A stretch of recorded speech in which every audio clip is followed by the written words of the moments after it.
and they're not getting reward for what they think they've worked for. Okay, so there's a little bit of I think there should be some bias, and I only say bias in terms of what our lens is. Okay, so we can referee every collision and go, there's 3 penalties in there, 2 for the attacking team, 1 for the defensive team. I'm going to give the 1 to the defensive team because they're on top at the moment. Well, I think that logic's great. If there's no penalties in there, even better. But I reckon if we actually start looking at when teams are on top, there probably is some penalties in there because teams are under pressure, and when teams are under pressure, they have to infringe. Well, they don't have to, but they're going to, unless we're onto it. So the next part is what is cynical. So I know that's probably not the word. I googled what other words for cynical, couldn't really come up with one that meant what I meant.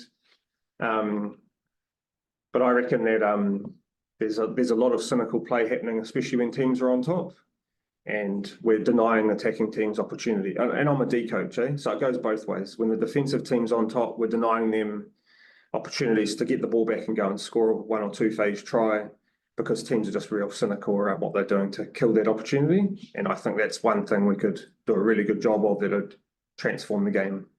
And then there's a couple of others. What patterns are emerging? What's required of me as the referee based on patterns that are emerging? So things like that for me are, teams just counter-rucking every time there's a line break. Seeing lots of that in Super Rugby at the moment. A lot of it's actually just like the referees are allowing it to happen. Quite often there's players coming on the side. Other patterns that are emerging, taking up cleaners is happening a lot. Watched the Blues last night. They're clean out around trying to bend breakdowns and stuff like this. Heaps of stuff happening in there. And I think when we get to the point of going, okay, where are we? Is attack on top, defence on top, or are we in the neutral zone? Then we can decide how we deal with that to get the game to function better. So going back to that point, let's referee the game, not the law. Because if we just refereed the law the whole time, you guys know as well as I do, you could blow a penalty just about at every breakdown. And I'm certainly not saying we want to do that, but we've got to understand the context that we're operating in. And the last one is what else is relevant right now. And I want to challenge this assertion from referees that field position is relevant, because I don't think it is. Okay, all that field position dictates is if it's right hard in the 22, you're probably looking at a different thing around the offside line. The rest of the time, I reckon the game is exactly the same. But we've got it in our head that, now the team's getting close to the 22. We've really got to be anal around offside and tackler rolling away and stuff. But I think that should be everywhere, because we want to get them in there more. Okay, so we don't want the game to be played around halfway the whole time. We want the game to be played in either 22 if we can. That's where the action happens. And so I think we should be looking, I'll go through this and then you guys can tell me what you think. Cool. I'll just carry on. So I've just dealt with this question here, is who is on top? And I treat this as the neutral zone. So it's about a 10-metre block of land, if you like.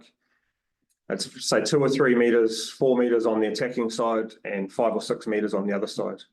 Okay, and I reckon at the moment around 80% of breakdowns are taking place in the neutral zone. Okay, and the game just continues to happen. Teams are playing these systems where there's really not a lot of creativity, and they're basically just trying to either get a penalty through a bit of phase pressure, especially if they're operating around halfway. But they're just playing and they're trying to break the D down.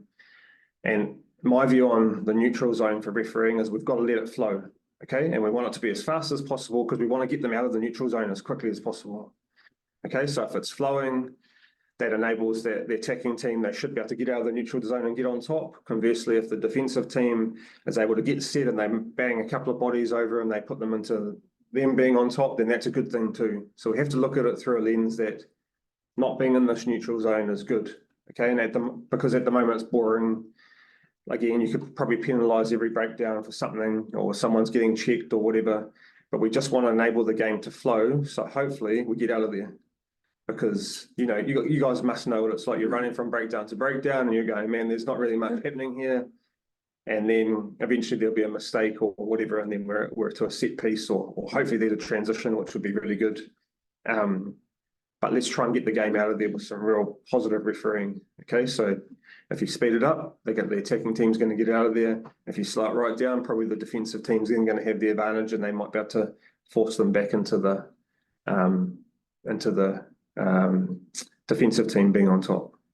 Does that make sense? So it all sits in there a lot of the time, right? Cool. Sorry, I was just going to say, outside of that, you're looking to clear your defensive end. So what will happen is if they're in the neutral zone, most teams will just keep playing. They're not feeling pressure.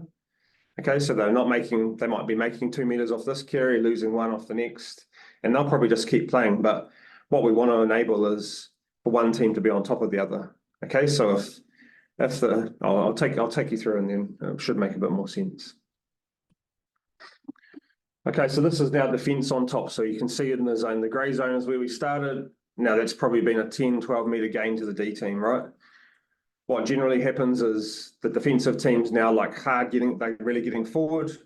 They probably challenge their breakdown quite hard, and the attacking team struggling to reload. Okay, so what will end up from there is a slow ruck. Okay, defensive teams now going, we're going to go get you again, because they'll know, as per what Mike just said, is that if we get 2 positive tackles in a row, they'll probably kick us the ball, or we'll turn them over at the second one.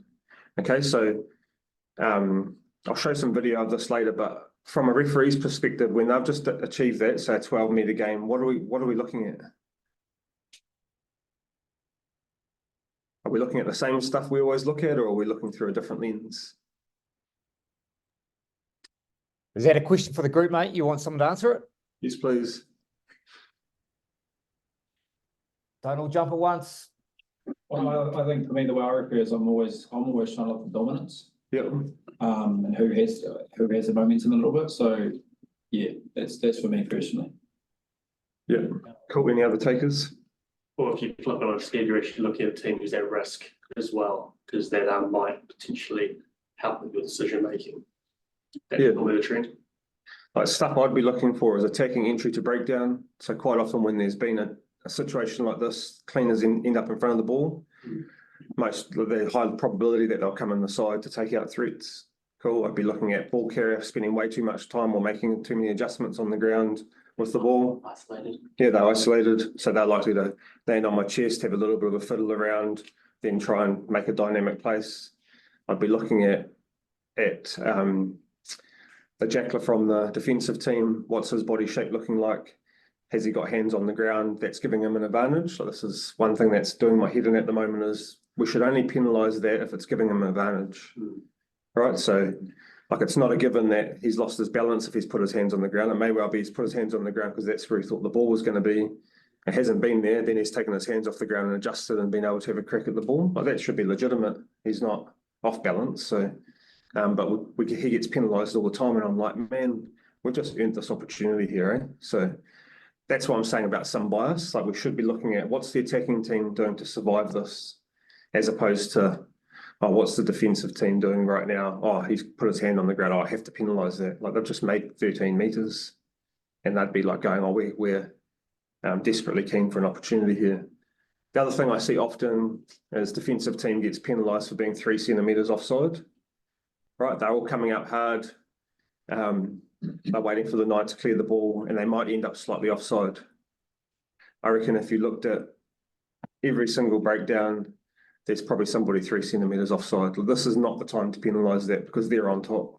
And I know that you might think, oh, but that's the law. Cool, that is the law. We've still got choices to make. One team's made something of this. Let's give them another opportunity to make something of it. And if they don't, chances are the attacking team will kick. We get a transition, which is good for the game. Does that kind of make sense? Sweet. Okay, now we've got attacking team on top. So when this happens, I'll tell you what's likely to happen, eh? That's probably a bit easier. All the defenders are probably offside, but they're still retreating. This happens all the time. I reckon in Super Rugby at the moment, teams are getting coached to infringe that breakdown hard, but keep people on their feet. Okay, so defensive teams just firing a couple of bodies in there. They're trying to make it really messy. The 9's getting bumped by one of his cleaners. Quite often those people haven't joined from an onside position. So whilst one person might have got in there, everybody else still has to join from the hindmost foot, right? At the moment, you're just seeing one guy gets in there, then 2 more defensive guys just come flying on the side, because they know that if they can make this really slow or messy, they've got time to recover. Cool, so our lens straight away should be, is the defence onside? Has everybody got onside? And we have to make sure they're obviously onside now. Like we can't be going, oh, oh, he might have been onside. No, like the attacking team's on top. This is the opportunity. They can score from this next phase if we get these things right. Has the tackler rolled away? Like massively important. You got to get him, if they're on top, he's got to get out of there immediately. Don't give him any leeway. Reminds me going back to this one. In this case here, if the tackler ends up having to roll north or south, I reckon that's fine. He's made a dominant tackle. He's ended up on their side of the breakdown. As long as he makes an effort to get out of there quickly, that's all good. But don't expect him to dominate somebody and go forward and then somehow change the way that his body functions and then roll sideways, because it's just not going to happen, right? Again, I think that happens heaps. Oh, no, tackler didn't roll away. That's what gave you the opportunity to get a jackler over. No, it wasn't. The cleaners were already out of the game. It wasn't that picture. The picture was dominant tackle, jackler over the ball, and that guy he'll have to roll that way. So then again, when we look at that, that's the lens that we should be looking at, right? And we should be trying to preserve or protect the attacking team here to enable them to have a crack. Like that, this is a try opportunity. And so often these are lost at the moment. Like I was watching one of the games yesterday afternoon, I think it was, the Crusaders game. And it was like caught in this weird space of one team would make a line break, they'd lose the ball, the next breakdown, and it would just become a mess. The team would recover, then the other team would make, like there was heaps of like to and fro towards the end of the game. But neither team was able to execute opportunity, mostly because the defensive team under pressure was infringing. And the refs kind of looking at it going, oh, that's probably okay. Well, I reckon when the attacking team's on top, probably okay is not good enough. Like we should be hard on them around. You've got to be 100% clean here, because this is a try scoring opportunity, right? So like shifting our lens to not being caught in this neutral zone where we're kind of maybe letting a few things go just to get some flow. When we get over one side or the other, I think we have to be really tough on the team that's under pressure. So I've just got some video to show around some of this stuff, and then we'll just have a chat, eh?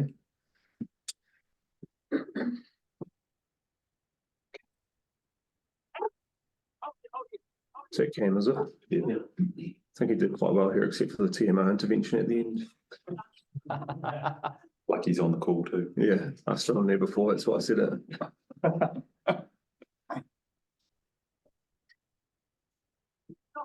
Okay, cool. That's probably as far as I need to take this clip. Oh, how do I pause this? Just click in the middle. Yeah, cool. So this is neutral, right? All this is happening, no one's going anywhere. And the thing that does my head about this is one of our players, you can see him here, stings out like dogs' balls, Raymond Tupu, he's offside. Okay, and we're not under any form of pressure here, right? We've got 4 defenders on the short side, we've got 6 or 7 on the open side, we haven't over contested at the breakdown, probably a little bit slow on our fold. Good decision, right? I'm happy with that as a decision. But when I'm coaching our players around when we're in neutral, is we can't afford to do that. We're not under pressure. That's ridiculous. Like, I know he wants to get up and make a tackle. I like his intent, but 1 meter back and then we're in control. We're in a good position there. It's only a matter of time based on that picture that we'd actually bang them over on their side of the game line. Then we've got a chance. So, good refereeing, but ultimately really poor from our group, right? We don't want to be in there, and that's if we can be really clean when it's all neutral. We probably get away with cheating a little bit when the attack's on top because we haven't been giving away penalties, right? So refs kind of like, you know, we've all been there where 2 or 3 penalties in a row leads to a 4th, leads to a 5th. It's that momentum thing for referees as well. So I'm real anal on this. Like we can't afford to be doing stupid shit when we're in neutral because we've got an opportunity at some point to try and get on top defensively. Okay. So next one. Go the other way, frankly. Windsor gets it back. Nice dummy. Sorry about the commentary. York shows Offside, life. yeah. Fans liking it. There's Wendlowski. Another bruising tackle from the Free Jacks. Here's Pino. And Pino. Crowd always reacts when he gets the ball. He is just electric. Okay, that's probably enough. So what do you guys see in that clip? I can take it back right at the beginning. So it's a line out play, it's an 11 play. So they come off the line out, that's their first breakdown. Okay, the offside line is currently on the arm of the M there. Cool. So first offside, right? They've had momentum from that strike. There's probably 4 players offside there. Cool, so that's kind of a little bit neutral, but you can see that they're setting something up. And these guys being offside is giving the Free Jacks an advantage here, right?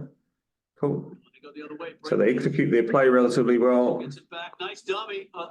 Here comes Feeks. Sweet, I'd say ball's out now. Happy with that, or as soon as he picks it up, what's out, whatever. How many offside? 3 or 4. Right, and doesn't get this one. So hasn't got that one, hasn't got this one. Now this is like true definition of on top. They've made a 20-meter break.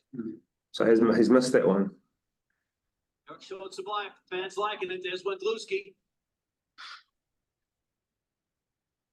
Another bruising tackle from the Free Jacks. Here's Fido. So I think I was just going to say for us in our referee context, the breach there is that's an awareness piece for us that then becomes a relevant offside decision because the attack deserves some reward for the breach. Yep. Attacker under pressure, they're getting back. So Absolutely, like that's a real easy check too, eh? As we're running to the breakdown, hopefully you've got ARs telling you, oh, they should be all over that. As the defensive team on side, no, okay, penalty advantage, happy days. But then we're now into we've already got 2 penalty advantages here before the intentional knockdown, which is on the next phase. Or you could argue that it wasn't intentional, but so now all of a sudden we've escalated to a yellow card situation. 3 penalties in one sequence of players. Not acceptable, right? But they've only got the obvious one, which the other 2 are still really obvious. Cool. So that's what I'm saying is I'm happy with that as a D coach. We got away with murder there. They kicked 3 points. Happy days. Like that, they should be scoring from that stuff. Cool. All right. This is defense on top. No commentary, how good.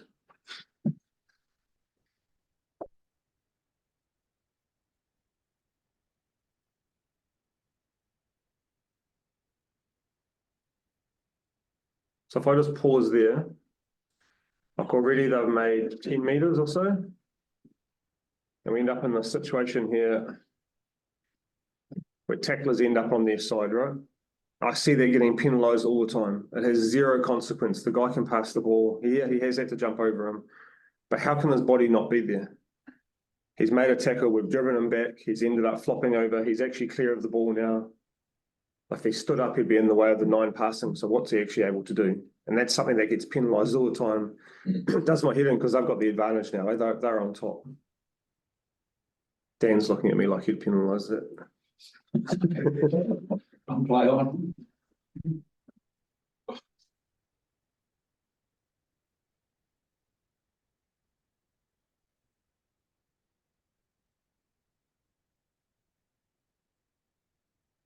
And he's got them for side entry there, which is probably harsh, but I reckon there's 2 or 3 other penalties that could have been won in that same sequence for people just being straight on the side. The attack's under pressure the entire time.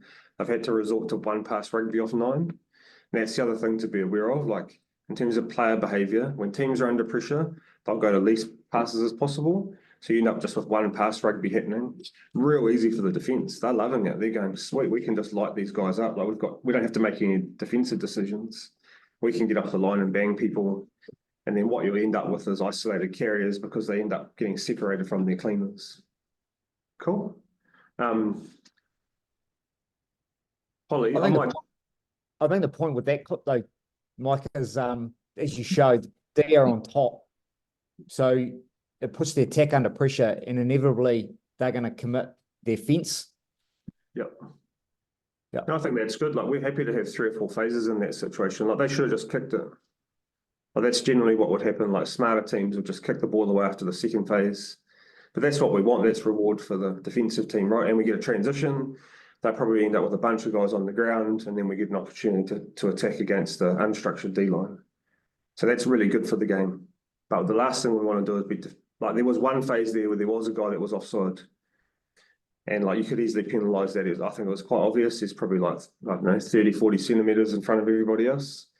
But that, again, that just does my head in when he gets penalised when he doesn't get penalised for that very often.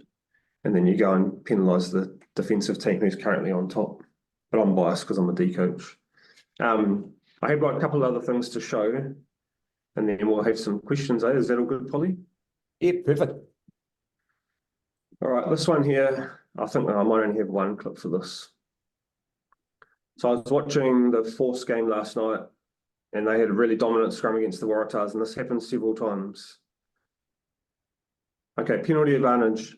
At this point here, who's on top? Yeah, attacking teams on top, eh? Why are they on top? Other than they've got an advantage. What's the advantage of a scrum going forward? Football. Front football. Defensive teams should be retreating, so they've still got to keep their distance off the back of the scrum.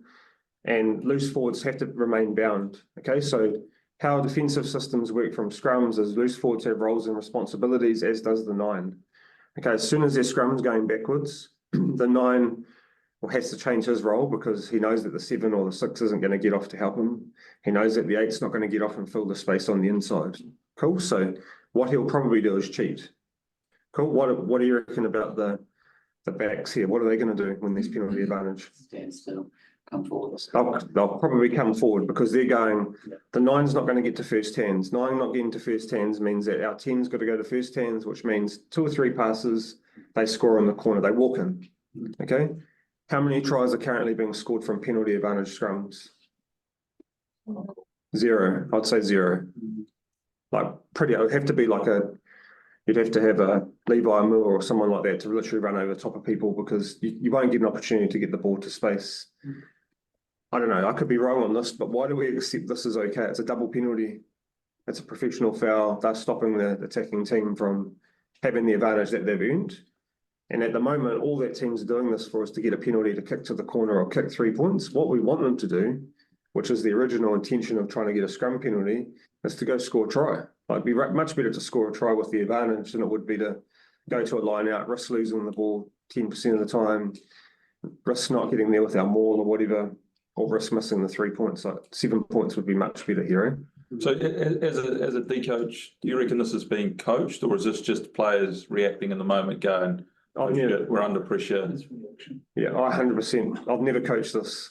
Like, I think it's smart because they don't get penalised for it. The penalty, or they always go to the original penalty. They don't go, oh, we're going to bring it over here for your 13 being offside. Like, you should be able to choose about 10 different locations to have that penalty because everybody's infringing. The loose forwards are off. The 9 ends up coming offside if we play it through. But he can't So be Mike, there. Mike, can you just go back to the very start of that scrum for me, please? Don't you dare tell me that the Free Jacks should be penalised for a scrum infringement. Not at all. Can you just, once they had to stop it?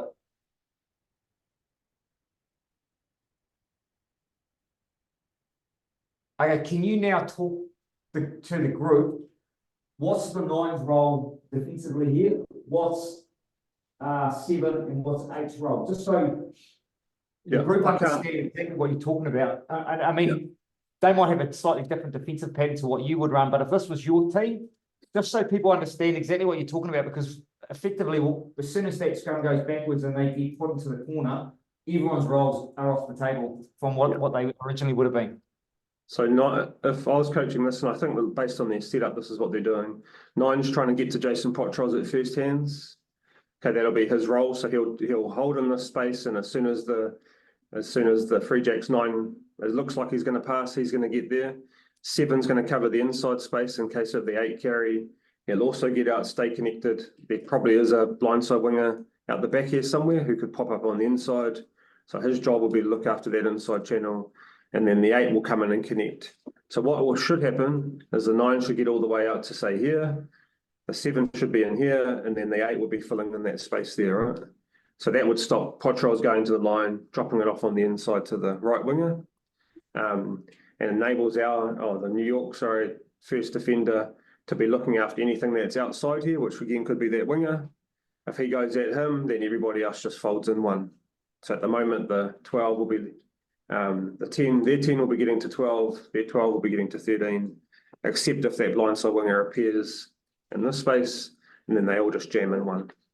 But they're under so much pressure if 9 can't get it there, because we'll have a numerical advantage straight away, right? So, and they've got to respect the fact that there's players in this space, so they might actually the 12 might run down here, pass out the back to the 14, and then they've got you a couple of passes they're going to score in the corner. Does that make So sense? that's, yep, so that's exactly why what you've just talked about, when teams get put under massive pressure at scrum and the whole defensive pattern disintegrates, they do what they did, which is where they all come up, and we probably don't appreciate that well when we're refereeing. We're just looking in the moment. Like I reckon that, like for me, if we were to make the game of rugby better, that's a yellow card. Like it's deliberate infringing, and there's like 5 of them doing it. And people go, oh, well, that's a bit intense. Well, no, like that's stopping them from having a try scoring opportunity. And it's like, it's really cynical. Like there's no other time that we It's probably a little bit intense right at this minute. We might get there in time to come. So You said it at the beginning that I was passionate. Right. This is the thing, you guys have got to actually hang your head on a few things here, eh?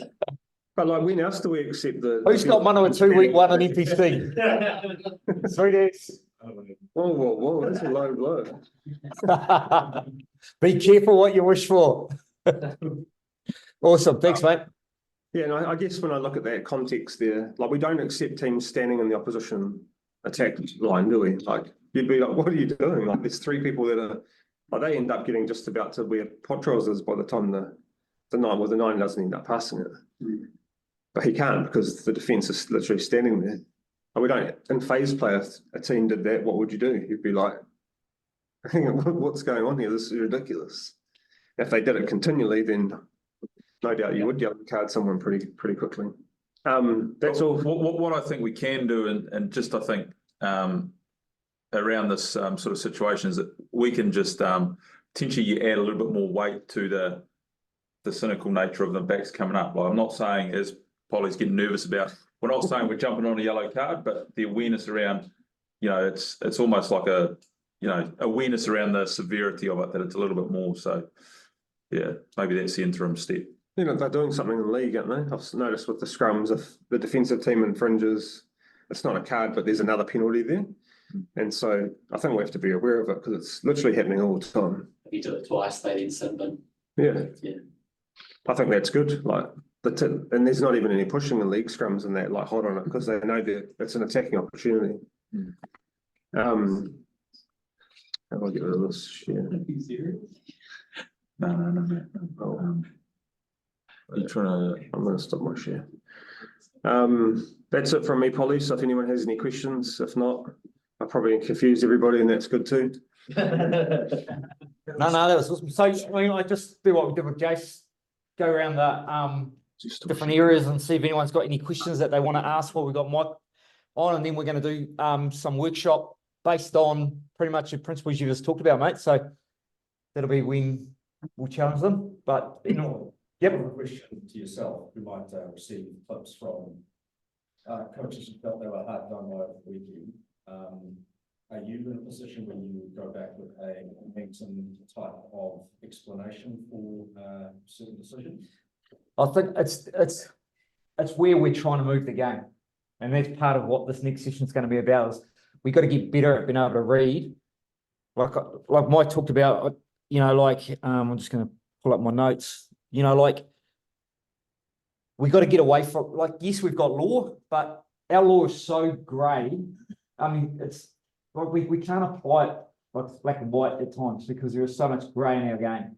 Okay, so we've got to get better at being able to read tactically what's happening in front of us, So because you could come up with a penalty at every single breakdown if you wanted to, and we can't have a game that's got 40, 50 penalties. I guess maybe my question was, I love. Would I go back? Yeah, absolutely. I love what's up there. It's about, I guess it's kind of like codify what feel for the game means, right? Is that sort of understanding of what we're trying to do as referees widespread at the level of coaches that we're talking to here, or is it kind of chalk and cheese? So some buy into it and some guys are not. It's definitely there's different varying. And Mike would be a better person to answer this from a Super Rugby perspective, but you definitely get coaches who are very black and white when it's against their team. And they've got these blinkers on because they don't see their team doing it. That would be the experience, wouldn't it, Fraser? Yep. I think coaches are getting better, but yeah, I mean, like other Mike said earlier, a game is not black and white. There's so much grey. If you want to make a decision at every breakdown, you could. So, you know, going back to the 5 pillars, the technical, tactical, management. So technical, as you see an infringement, what we're talking about here is the tactical, you're layering your game understanding, you're layering your relevance around the decision. And that's where if we start in that space, we make better decisions, we manage the fixture better, and we referee the game, not the law. Just on And I the mean, quote. everybody sitting in all of these rooms across the country are here for a reason, because you are good at understanding to a degree, some are better than others, when to blow your whistle and when not to blow your whistle. Now, Paddy O'Brien, for some of you young people wouldn't know who he is potentially, but he was one of the best referees New Zealand has produced, and he always used to say the difference between an elite referee and a club referee is the elite referee knows when not to blow his whistle. If you think about that, we get a lot of people who understand the law book really, really well and make shit referees. Sorry, that was a bit blunt. Can we quote that? Yeah, you can quote that.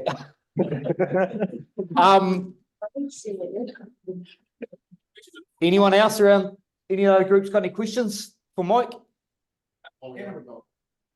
Just down south here, just Mike, is there a risk we run where, whilst I agree the red team got dominance, clear defensive dominance off the line out, but then arguably there were some people offside that continued that dominance the next 2 or 3 phases? Is there a risk we run that actually we're allowing them to get that dominance illegally by being offside?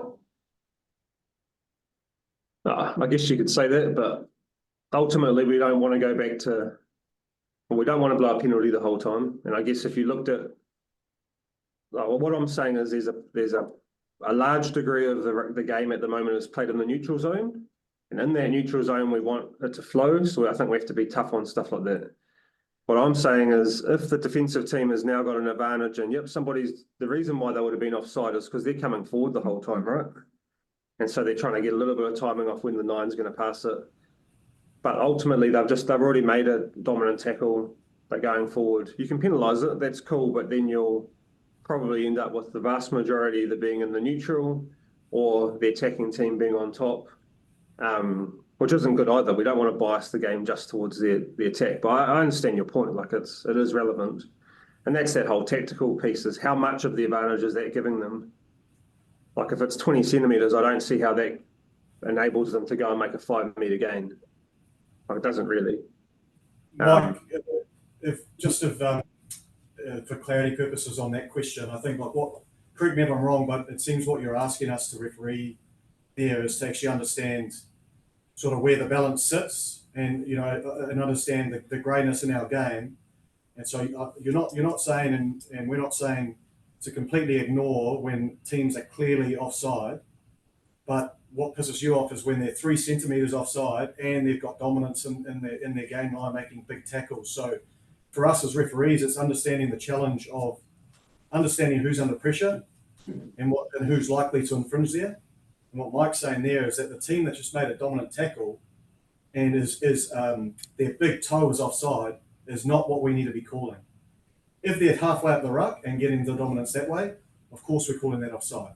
Just because they've gone back, pushed the team backwards doesn't mean we're ignoring offsides, but it's understanding that when there's that little bit of grayness, and yes, technically their big toe was offside, that's when we can sort of apply our good judgment. And that's similar to breakdown situations. So reading the momentum there. I think that's sort of what I've taken from your talk, Mike. Yeah, absolutely. And remember, it's on both sides of the ball. So when the attacking team has dominance, we've got to be super clean on that as well. Okay, so you're not going to go and penalise the attacking team for a cleaner going off his feet when it's inconsequential when they've just made a 20-meter break. But you could if you wanted to, but you're not going to because we all know that that's clearly not good for the game. So I think it cuts both ways there. We have just a question in the Chiefs region, Polly, we can, or Mike? Where you go? Mike Wiz here, Chiefs region. Just talking that the last clip, you've got so a dominant scrum and then advantage being played. as referees, obviously we want good games of rugby played. To me, there was a good chance to use that. You sort of see the defense line sort of coming up on 1s and 2s offside. To me, that creates sort of like a defensive lap for an attacking team to make the most of that. How come like an attacking team there hasn't made the most of that advantage and tried to obviously score a try or get that defense, create holes in that defense coming up in 1s and 2s? Mate, it's a really good question. I was actually thinking about this last night when I was watching the Force game, because the same thing was happening. And the reason is, when we do back attack at training, the defence is always onside. Right? So all our moves are designed to exploit defences that come up in an orderly manner. So we almost need to design attacking options to play off the fact that the first 1 or 2 defenders are going to come up in an offside position. So being able to change that picture to get the ball to someone in space. So all we needed to do was, in that clip that I showed, move it to the 3rd attacker, and it's all over for them, because the first 2 or 3 guys are overcommitted. But we don't do that because we're probably not that smart as coaches, to be fair. And, well, we don't have a dominant scrum here, so that's pointless. But that's So as a referee, Mike, you would like us there, like that referee's blown the penalty there. There's never any chance to actually play that ball, potentially from an advantage in that area of the field. You're wanting us to try and get that ball out and give them that 100%. opportunity to play. Yeah. And like crossfield kicks probably on there, but it wouldn't be on from the first set of hands. So Potros wouldn't have had time because the 10 ends up right up on him. So he just needs to shift it. Crossfield kick would be on. There'd be heaps of options, but let's not just let the ball stay in the back of the scrum. They've already got the penalty advantage. Like, there's not anything to gain from that. And sorry, Mike, the other one too, the clip before that off the lineouts, obviously blatant offsides, but they've also created line breaks for you guys. As you see, the guy shot up and he's actually created so he's offside and he's created that overlap for you. You probably made 10, 15 metres up the sideline. Yeah. Are you happy for referees there to sort of give solid advantages, or just keep in the back of the mind, like we know that someone's offside, let's try and get an outcome here and get the advantage being used? Yeah, I reckon you can just talk that through on the way there. So you've seen there's been an offside, you've seen that they're going to make a bend, whether it's a full break in that case. We can be saying penalty advantage to those guys around it so they know that's in the bank. But I reckon there's some negative play happening around, we've got penalty advantage, so we don't want to use the ball now. And so we don't probably need to advertise it to everybody, because we want them to continue playing, right? It's there, it's in the bank. But what you do, there's differing views on this, whether you use the penalty advantage or not, but I'll be saying, man, let's just get them to continue playing. You don't even have to tell anyone, do you? If there's an advantage? You do. I don't think we want to be too clever with silent advantages. Yeah, you're either playing it or you're not, I think. Yeah. And if you're not sure, Mike, use TMO. Is that what you're saying? Too soon. Cam, there's a reason why you're sitting up there as a coach and not refereeing, mate. Oh, that's too soon. Wow. It's a love, mate. It's a love. It's all good. Anyone else? Just on me? Ryan, you had a question? Yeah, like how much weight do you give, like, to the macro versus micro? Like teams on top, say defense is on top and then the attack make a good carry, or there's a missed tackle or an offload. Like referees should be prepared to shift their mindset pretty quickly. Is this a question for me? Yeah, for you, mate. I think it should be macro. I think we should be going into it with the macro view anyway, because that's refereeing the game, not the law, right? If we look at it that lens, the game is the macro, the micro is the law. We should be in there the whole time, and we just reference the law stuff when it's obvious. But if we understand whether we're neutral or one team or the other's on top or not, then the goalposts on the macro move for us, which makes the law piece way easier to referee. Not that I've refereed before. I think my point is more like how quickly can that shift? You know, defense is on top. One player looks it back the other way, or what are you thinking there? Oh, I definitely can. Like, I think a lot of times attacking teams are on top. They have isolated carriers. There can be a turnover off that. That's good. But then you've got to consider is the team that's just won the turnover, are they on top now, or is it just back to neutral? And what are they preparing to do? Are they preparing for an exit? Which again changes the lens that we look through. I don't know, does that answer your question? Awesome. Hey, Mike, I'm just gonna jump in, mate. There's some real gold in there. And it's a direction that we are wanting to shift. And I know the super guys have done a really good job this year starting to shift in that direction. For some of you sitting in these rooms, that thinking will be a little bit challenging. We don't expect it to land straight away, and it's something we're going to keep working on as we go forward. So, Mike, I just want to say thanks for giving up your time, mate. Really enjoyed the direction you took there and the challenge that you put to our guys. We're going to pick up on that in the next session when we workshop it, and yeah, hopefully we'll get you back again in the future, and you can give us a bit of feedback around whether you think you've seen much of a shift or not. I can give that to you weekly if you like, Polly. Yeah, okay. Maybe week 3. Give us a little bit of time. No, good man. Awesome. Hey, thanks. Appreciate everybody's engagement, and yeah, like I said at the beginning, I don't know everything, so you can think I'm full of shit, and that's absolutely fine too. So all good, and best of luck for your respective seasons. Cool, awesome. Thanks, team. See you guys later. Awesome. I'll just leave. Got any